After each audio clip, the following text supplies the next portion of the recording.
مدارس اسلامیہ زندہ باد مدارس اسلامیہ زندہ باد جشن اعجاز قرآن کانفرنس زندہ باد نعرہ تکبیر۔ اب اگر حضور صوفی ملت کی محبت آپ کے دل میں ہے، حضور صوفی ملت کی محبت میں آپ سرشار ہیں، ان کے احسانات تلے آپ جی رہے ہیں، آپ کو قسم کھا کے آگے بڑھنا ہوگا کہ ہماری جماعت کا یہ مدرسہ جو 5 سال پہ 10 سال پہ لگتا اب بند ہو جائے گا، اب یہ گر جائے گا، اب یہ ٹوٹ جائے گا، اب تالے لگ جائیں گے۔ آپ کو آگے بڑھنا ہوگا، یہاں کے اساتذہ کی حوصلہ افزائی کرنی ہوگی، کمیٹی کی جو ذمہ داران صدر صاحب، سیکریٹری صاحب، خزانچی صاحب ہے، ان کی ہر ضرورت پہ آپ کو آگے بڑھنا ہوگا۔ جب تک آپ اس کے پیچھے دھیان نہیں دیں گے، آپ کے مدرسے کی دیوار مضبوط نہیں ہوگی، اور جب تک مدرسہ مضبوط نہیں ہوگا تب تک اسلام مضبوط نہیں ہوگا، تب تک ہماری شناخت مضبوط نہیں ہوگی، تب تک ہماری جماعت میں کثرت سے حفاظ کی جماعت تیار نہیں ہوگی۔ یہ الگ ٹاپک ہے۔ میں نے شروع میں کیا کہا کہ ایک باپ کی ذمہ داری ہے اپنے بیٹے کو بہتر تعلیم دلانے سے پہلے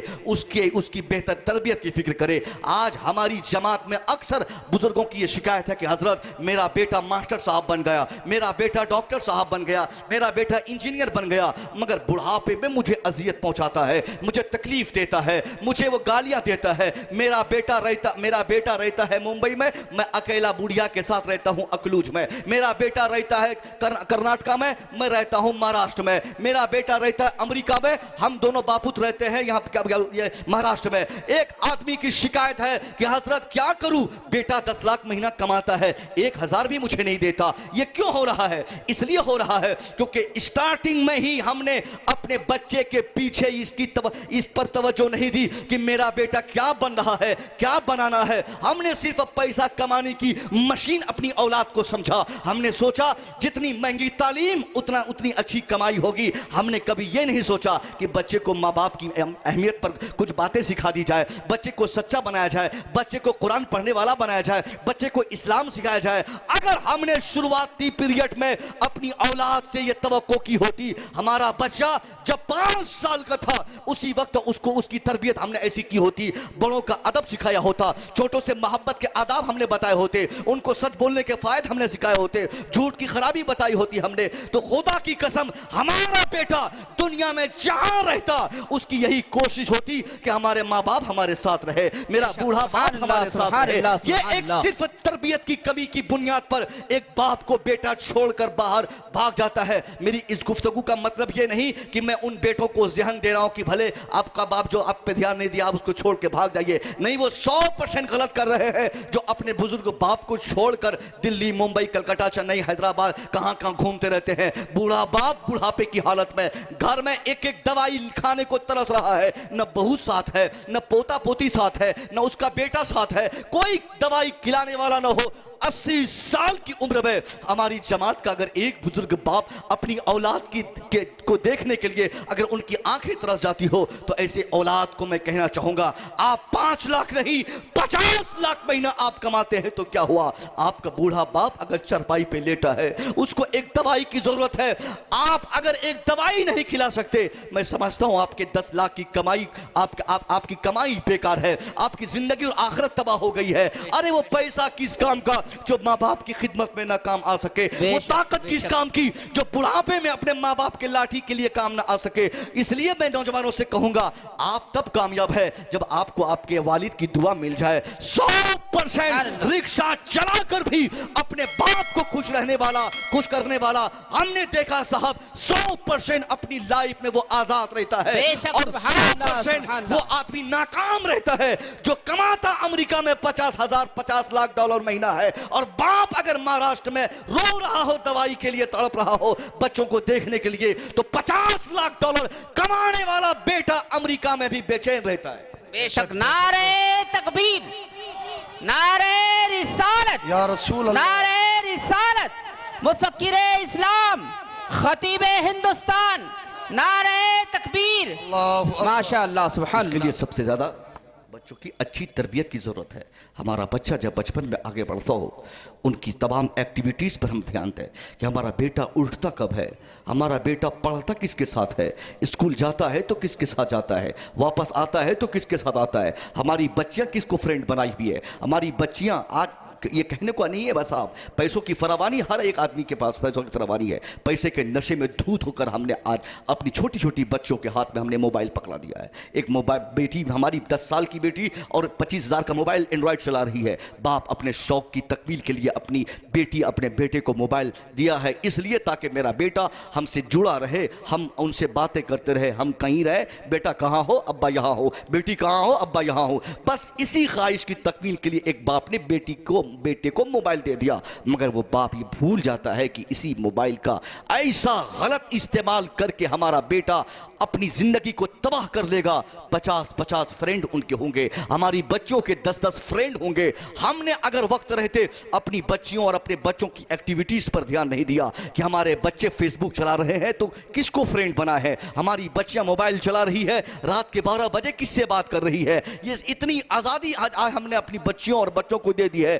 12 بجے رات میں ہمارا بیٹا گھر آتا ہے، باپ کو یہ سکت نہیں کہ بیٹا تم 12 بجے رات تک کہاں تھے۔ ہماری بیٹیاں مارکیٹنگ اور شاپنگ کر کے شاپنگ مال سے 1 بجے 12 بجے رات کو ریٹرن گھر آتی ہے، مگر نہ ماں کچھ کہہ سکتی ہے نہ باپ کچھ کہہ سکتا ہے۔ کیوں نہیں؟ کیونکہ اس کو آزاد چھوڑ دیا ہے۔ ماڈرن زندگی کے نام پر اپنی بچوں کو کھلی چھوٹ دے کر ہم نے سوچا کہ ہماری بیٹی ماڈرن ہوگی، بیٹا ماڈرن ہوگا۔ نہیں صاحب، ایک دن ہمارا وہ بیٹا جس کو آج ہم نے نہیں ٹوکا، جن کی بہتر تربیت پہ ہم نے آج توجہ نہیں دی، ہماری وہ بیٹی ہمارا بیٹا ہمارے سماج میں ہماری ناک کٹانے کو تیار ہوگا، پھر وہ ہمارے کنٹرول سے باہر چلا جائے گا۔ بہتر گارجن کی ذمہ داری ہے وہ اپنے بچوں کی تمام حرکات پہ دھیان دیتا رہے، کھاتا کب ہے، اٹھتا کب ہے، بیٹھتا کب ہے، بات کس سے کرتا ہے، دوستی کس سے کرتا ہے، پڑھتا کہاں ہے، اس کا ماسٹر کون ہے، ٹیوٹر کون ہے، اسکول کہاں ہے، اسکول والے کون ہیں، ان کے اسکول میں پڑھانے والے کیسے مزاج کے ہیں۔ جب تک آپ ان چیزوں پر توجہ نہیں دیں گے آپ کا بیٹا 100% کامیاب نہیں ہو سکتا۔ ویسے ہی آج ہمارا معاشرہ اتنا بےہودگی کے معاملے میں گر چکا ہے، آج بے شرمی بے حیائی کے دلدل پہ ہم اس قدر منہمک ہو چکے ہیں۔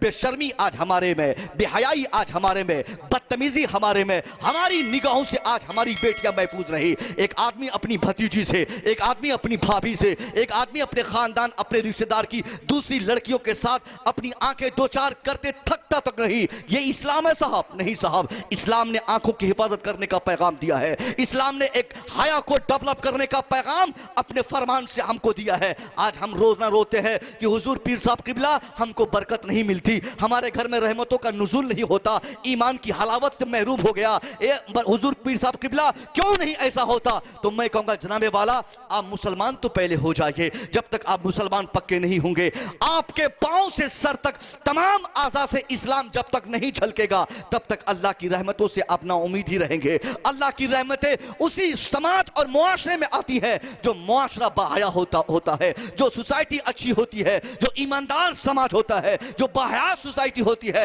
مگر ہم نے ماڈرنٹی کو فروغ دیتے ہوئے اپنی بیٹی کو وہی کپڑے دیے جو غیر دیا کرتے ہیں، وہی سماج دیا جو غیر دیا کرتے ہیں، وہی ماحول دیا جو غیر دیا کرتے ہیں۔ خدا کی قسم صاحب، اگر ہم نے ایسا ہی ماحول برپا کیا اور ایسے ہی حالات چلتے رہے، آنے والے 2-4-10 سال کے بعد آج آپ لکھ لیجئے کہ کوئی مقرر آ کر یہ جملہ کہہ کے گیا تھا، اگر آپ نے ابھی کنٹرول نہیں کیا، نام کا مسلمان آپ کا بیٹا رہے گا، اس کے کردار سے کفر جھلکے گا۔ بیٹی نام کے مسلمان رہے گی، مرضی کی شادی کرنے پر وہ ابھی تو ضد کرتی ہے، اس وقت آپ سے پوچھے گی بھی نہیں، رات کے 12 بجے کسی لونڈے کو پکڑ کے لائے گی، آپ کو بولے گی ابا یہ میرا ہسبینڈ ہے، میں نے اس سے شادی رچا لی ہے۔ پھر آپ کی زبان میں نہ وہ سکت ہوگی نہ کلیجے میں وہ ہمت ہوگی کہ آپ اپنی بیٹی اپنے بیٹے کو ان تمام برائیوں سے کنٹرول کر سکے۔